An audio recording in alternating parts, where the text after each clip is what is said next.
Bismillahirrahmanirrahim. Assalamualaikum warahmatullahi wabarakatuh. Alhamdulillahi rabbil alamin. Wassalatu wassalamu ala sayyidina Muhammadin wa ala alihi wa sahbihi ajmain, amma ba'du.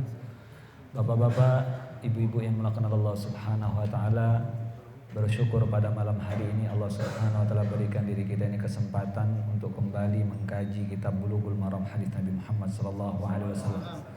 Semoga apa yang kita dengarkan nanti menjadi bekal kita menjumpai Nabi Muhammad sallallahu alaihi wasallam, sehingga kita tambah dekat dengan Nabi Muhammad sallallahu alaihi wasallam sesuai dengan sunnah Nabi Muhammad sallallahu alaihi wasallam. Amin ya rabbal alamin. Bismillah. Bapak-bapak, ibu-ibu yang melakukan Allah subhanahu wa ta'ala, kita lanjutkan ngaji kita dalam bab salatut tatawwu', bab tentang salat-salat sunnahnya Nabi Muhammad sallallahu alaihi wasallam. Apa saja dan berapa saja salat-salat sunnah Nabi Muhammad sallallahu alaihi wasallam beliau mengerjakan di dalam salat 5 waktu yang dikenal dengan salat yang bergandeng dengan salat wajib. Semakin dekatnya salat sunnah dengan salat wajib, semakin bagus salat tersebut. Makanya nanti kita dengarkan beberapa, yaitu keutamaan tentang salat sunnah. Dan bahkan ada salat sunnah yang tidak pernah ditinggal sama Nabi seumur hidup. Tidak pernah ditinggal sama Nabi seumur hidupnya. An Rabi'ah bin Ka'ab al-Aslami radhiyallahu an qala lin Nabi sallallahu alaihi wasallam, sal faqultu as'aluka murafataka fil jannah, faqala aw ghaira dhalik, qultu huwa dhaka, qala fa'inni ala nafsika bi kathrati sujud. Rawahu Muslim atau kama qala Nabi sallallahu alaihi wasallam. Ada seorang bernama Rabi'ah bin Ka'ab, seorang sahabat namanya Rabi'ah bin Ka'ab. Rabi'ah ini bisa nama laki, bisa nama perempuan. Rabi'ah bisa nama laki, bisa nama perempuan. Rabi'ah yang di dalam hadis ini laki. Buktinya apa? Karena dia pakai bin. Kalau binti baru perempuan. Maka Rabi'ah ini pernah dikatakan sama Nabi, sal, minta apa yang kau mau. Seandainya kita ganti posisi, kita posisinya Rabi'ah, kita minta apa? Hah? Minta apa? Minta uang katanya. Ini Musin masih kayak anak-anak berarti. Minta uang. Minta apa biasanya? Hah? Seandainya kita ditawarkan sama Rasulullah sallallahu alaihi wasallam, sal, minta. Kira-kira minta apa kita? Hah? Minta apa? Minta Rabi'ah. Jelas? Lihat, diperhatikan. Sahabat Nabi ditawarkan, qala lin Nabi sallallahu alaihi wasallam, berkata Nabi kepadaku, berkisah, bercerita, tiba-tiba Nabi mengatakan, sal, minta apa yang kau mau. Apa katanya? Inilah yang diminta semuanya sahabat. Supaya kita minta sesuai maunya sahabat. Apa yang diminta oleh sahabat? Supaya kita belajar permintaan kita di dalam berdoa kepada Allah mirip sebagaimana sahabat. Apa yang mereka minta? Permintaan yang paling tinggi yang jarang orang minta. Apa itu? Beliau mengatakan, as'aluka murafataka fil jannah. Saya minta cuma satu, supaya bisa berteman di akhirat bersama engkau. Saya mau bersorga bersama engkau ya Rasul. Minta masuk sorga bersama Rasulullah SAW. Ini permintaan yang paling tinggi. Ketika orang berdoa, ya Allah minta sorga, cukup? Gak cukup. Sorganya beda-beda nih. Tapi ini dalam hadis sahih, murafaqata fil jannah, minta bersama Rasul sallallahu alaihi wasallam di sorga. Ini yang kita minta. Ya Allah masuk sorga tanpa hisab, cukup? Enggak cukup. Masuk sorga tanpa hisab, masuk sorga bersama Rasul. Karena kenapa? Sahabat merasakan kenikmatan yang sangat besar begitu berkumpul bersama Rasul sallallahu alaihi wasallam. Mereka khawatir dan takut ketika berpisah nanti sama Rasul sallallahu alaihi wasallam. Apa kata Rasul? Rasul tawarkan lagi, au ghaira dzalik, ada permintaan yang lain enggak? Coba itu. Mau yang lain enggak? Kira-kira apa kita jawab? Kan kita paling banyak kita punya permintaan. Tadi minta surga, ada yang lain. Mungkin kita akan ngomong lagi. Apa sahabat? Sahabat saking waraknya merasa cukup, dia katakan, qultu huwadzak, cukup itu saja dalam hidup saya minta itu saja. Enggak ada yang lain. Jadi keinginan mereka hidup tersebut di dunia bersama Rasul, di akhirat pun jangan pisah sama Nabi Muhammad sallallahu alaihi wasallam. Maka sungguh celaka bagi umat Rasul besok di akhirat. Mereka di dunia mengaku umat Rasul, tapi besok gak mandang wajahnya Nabi Muhammad SAW. Gak bisa ngelihat Rasul SAW. Gak ketemu di padang mahsyar, gak ketemu di telaga Kautsar. Mereka ngaku menjadi umatnya Rasul SAW, tapi diakui menjadi umat Rasul belum tentu. Nah ini penting, apa yang diminta sama sahabat tersebut kita minta. Ternyata sebabnya tersebut salah satunya kata Rasul, beliau mengatakan qala fa inni ala nafsika bikathratis sujud. Kalau gitu, kalau itu yang kau minta tingkatan tertinggi, maka bantu aku dengan memperbanyak sujud. Sering-sering sholat. Sering-sering sholat.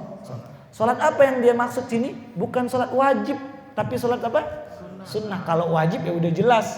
Ini maksudnya apa? Memperbanyak sholat sunnah. Ternyata sholat sunnah ini bisa mempercepat seseorang kedudukannya di akhirat bersama Rasulullah SAW. Rasul pernah ditanya sama Aisyah, ya Rasul, engkau ini udah dijamin masuk surga, kenapa kok banyak sholat? Apa kata Rasulullah SAW? Beliau mengatakan, saya ini pingin menjadi hambanya yang pandai bersyukur. Ternyata cara bersyukur yang paling baik juga yaitu dengan memperbanyak sholat. Apa yang dia kerjakan Rasulullah SAW tersebut sampai istrinya pun protes. Kalau kita punya istri, kita diprotes jarang sholat. Tapi kalau istrinya Rasul protes, Rasul banyak sholat. Itu bedanya kita. Kita kan telatnya sholat, jarang sholat. Itu beda protesnya. Tapi Rasul saking banyak sholatnya tersebut sedikit-dikit sholat. Bahkan Bilal sering dikatakan, ayo Bilal, azan supaya disuruh cepat azan supaya dia sholat. Ada apa-apa Rasul sholat. Ada musibah apapun beliau sholat. Ada perlu minta tolong beliau sholat. Sedikit-dikit sholat. Ngadu sama Allah Subhanahu wa ta'ala. Ini pelajaran terpenting apa? Sholat ini bisa mendapatkan kita pertolongan. Yang kedua bisa mempercepat kedudukan kita bersama Rasulullah SAW di surga nanti. Sebaliknya orang yang jarang sholat jelas kedudukannya semakin jauh sama Rasulullah SAW. Itu namanya mafhum mukhalafah. Kata kebalikan dari tersebut. Kalau orang jarang sholat berarti semakin jauh kedudukannya sama Rasul. Tapi kalau dia semakin sering sholat, semakin dekat jaraknya dengan Rasul Sallallahu Alaihi Wasallam. Ada seorang sahabat namanya Al-Ala Hadrami. Beliau ini diutus sama Rasul naik kuda kejar orang kufar, orang di luar Islam. Begitu di atas kuda, orang di luar Islam sudah naik perahu, udah berdada tuh. Udah nggak ada perahu. Apa kata mereka yang pasukan yang lain sama Al-Ala Hadrami? Udah nggak bisa wahai ketua. Nggak bisa udah ini, wahai pemimpinku, nggak bisa. Tidak, kita diperintahkan sama Rasul suruh kejar orang itu. Nggak ada perahu lagi. Apa kata beliau? Sudah, beliau sholat. Wasta'inu bis sabri was-sabar. Ini cerita ditulis dalam kisah satu sahabat dan ini terjadi bukan hal yang memang kalau dihitung pakai akal nggak masuk nih. Beliau sholat, ketika beliau sholat, habis sholat dia katakan al-bahar, hei lautan, engkau ini makhluk Allah dan aku ini makhluk Allah. Aku diperintahkan sama Rasul suruh seperti itu. Apa yang mereka kerjakan? Mereka naik ke atas kuda, dikepakkan kuda tersebut, mereka berjalan di atas lautan tersebut. Sebab sholat bisa. Orang kufar tersebut yang dikejar sebelum mendarat atau sebelum minggir ke tempat tersebut udah beriman duluan, ngelihat sebab sholat bisa orang masuk Islam. Sering-sering sholat. Makanya habis pulang kerja, saran saya habis pulang ngaji, ketemu istri, ketemu apa? Istri kan biasa ngomel tuh. Ya Allah, kenapa telat pulang? Bentar dulu, ntar kita lanjut. Saya sholat dulu 2 rakaat. Baru ketemu istri. Insya Allah nggak ngomel istri. Udah reda gimana? Ya Allah, nggak jadi deh sholat dia sebenarnya. Apalagi panjangan, malas dia nunggu kita. Aduh, Al-Baqarah dia baca ini lagi. Ya Allah. Wa an Ibnu Umar radhiyallahu anhuma qala hafidhu minan Nabi sallallahu alaihi wasallam 10 rakaat. Raka'ataini qabla adh-dhuhur wa raka'ataini ba'daha wa raka'ataini ba'da al-maghrib wa fi baitihi wa raka'ataini ba'da al-isya fi baitihi wa raka'ataini qabla as-subh. Rahul Bukhari wa Muslim atau kama qala Nabi sallallahu alaihi wasallam. Hadis sahih. Hadis riwayat Imam Bukhari dan Muslim yang dikenal dengan hadis yaitu muttafaq alaih. Yang mana Rasul mengatakan kepada Abdullah bin Umar, anak Sayyidina Umar. Beliau mengatakan, hafidtu minan Nabi sallallahu alaihi wasallam 10 rakaat. Aku diajarkan sama Rasul 10 rakaat tentang salat sunnah. yang Rasul tidak pernah tinggal, yang dikenal dalam hukum fikih sholat sunnah muakkad. Apa itu? Beliau mengatakan rakaataini qabla zuhur, 2 rakaat sebelum zuhur. Jangan tinggalin ini. Jangan anggap remeh, 2 rakaat sebelum zuhur. Yang kedua, rakaataini ba'dah, 2 rakaat setelah zuhur. Yang ketiga apa? Rakaataini ba'dal maghrib, 2 rakaat setelah maghrib. Lalu rakaataini ba'dal isya, 2 rakaat setelah isya. Wa rakaataini qabla subuh, dan 2 rakaat sebelum subuh.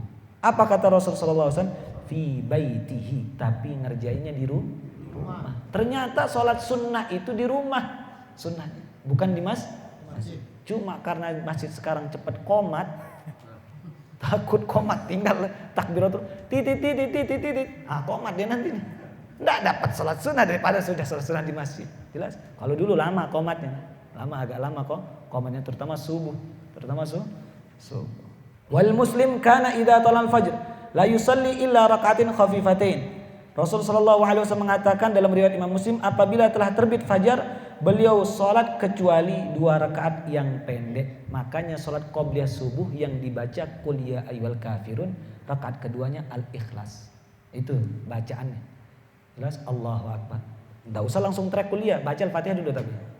Fatihah dulu baru kuliah. Nanti rakaat kedua Al-Fatihah baru al-ikhlas. Sedikit saja. 2 rakaat. Dan subhanallah, 2 rakaat sebelum subuh ini lebih bagus daripada fid dunya wal akhir, lebih bagus dunia wa ma fiha, dunia dan seisinya. Yang tadi kita ini datang subuh salat udah qomat, qad qamatis shalah, hilang dunia seisinya sudah. Kita datang enggak dapat qobliyah sudah itu. Jelas? Makanya dipentingkan salat 2 rakaat qobliyah subuh. Salah satu salat yang tidak pernah ditinggal sama Nabi Muhammad sallallahu alaihi wasallam. Penting salat qabliyah subuh. Wa an Aisyah radhiyallahu anha anna Nabiy sallallahu alaihi wasallam. Apakah perempuan bisa ngerjain? Perempuan ngerjain qabliyah subuh. Jangan langsung subuh. Biasanya perempuan langsung dia salat subuh, enggak mau salat qabliyah. Salat qabliyah subuh. Penting salat qabliyah subuh. Wa an Aisyah radhiyallahu anha anna Nabiy sallallahu alaihi wasallam kana la yad'u arba'an qabla dhuhur wa rak'ataini qabla al-ghada. Rahul Bukhari. Dari Aisyah radhiyallahu anha bahwa Nabi Muhammad sallallahu alaihi wasallam tidak meninggalkan salat sunnah 4 rakaat sebelum zuhur dan 2 rakaat sebelum subuh. Tidak pernah tinggalkan Rasul. 2 rakaat sebelum subuh dan 4 rakaat sebelum zuhur. Zuhur ini bisa 2 rakaat, bisa 4 rakaat. Jelas? 2-2 salatnya tersebut. 2-2. Wa anha qalat lam yakun Nabi sallallahu alaihi wasallam ala syai'in min nawafil ashadda ta'ahudan minhu ala rakaatil fajri. Rahul Bukhari wa Muslim. Aisyah berkata Nabi Muhammad SAW tidak pernah memperhatikan salat-salat sunnah melebihi 2 rakaat salat subuh, qabliyah subuh. Ini 2 rakaat salat subuh ini dia jangan pandang anggap remeh. Jelas? Tidak pernah ditinggal sama Nabi seumur hidup. Seumur hidup enggak pernah ditinggal sama Nabi. Bahkan pernah Nabi, yaitu dalam riwayat yang satu, Bilal diperintahkan sama Rasulullah SAW, azan ya Bilal, azan nanti kalau udah waktunya habis peperangan. Tiba-tiba Bilal nih tidur begini di belakang kendaraannya. Ada yang mengatakan onta, ada yang mengatakan kuda pada saat itu. Rasul tertidur pada saat tersebut, yang lain tidur. Pada saat tertidur tersebut terbitlah matahari, sudah keluar subuh. Baru dia bangun Bilal. Ya Allah kata dia, udah keluar waktu subuh, dibanguninlah orang-orang. Azan pada saat tersebut. Apa yang beliau kerjakan Rasulullah SAW? Padahal udah keluar waktu subuh itu. Apa yang beliau kerjakan? Bukan langsung salat subuh, salat qabliyah dulu. Padahal sudah keluar waktu, salat qabliyah subuh. Saking pentingnya salat qabliyah subuh. Wal muslim raka'atan fajri khairum minad dunya wa ma fiha. Dalam riwayat Imam Muslim 2 rakaat fajar lebih utama dari dunia dan seisinya. Ya Allah. Apa isi dunia ini kira-kira? Apa isi dunia kira-kira? Lengkap.